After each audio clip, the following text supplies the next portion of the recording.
We don't want to jinx anything, but Lightning fans are really hoping to hand out some brooms tonight. That's right. The Bolts are definitely on a hot streak right now, and fans are pumped. Our Mason Morrow is live at Thunder Alley, where fans are just starting to gather for the watch party there. So, Mason, how confident are fans out there about tonight's big game?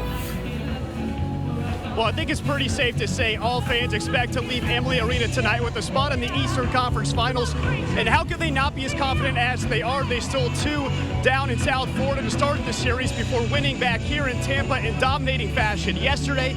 But all fans know it's Stanley playoff hockey, and you really cannot look past your opponents, especially one as dangerous as the Florida Panthers. It's a process. They've only got 3. They're here to win a series, and 4th one's always the hardest. So they're going to keep chugging away and doing what they do best, and hopefully they put it together and we do get the sweep. You just heard it there. All fans want the sweep, and you can believe they're coming out here in droves to be loud and bring the thunder here in Thunder Alley tonight. We'll be live after the game with fan reaction, hopefully after a Lightning win. Live at Thunder Alley, I'm Mason Morrow, ABC Action News. All right, Mason, thank you.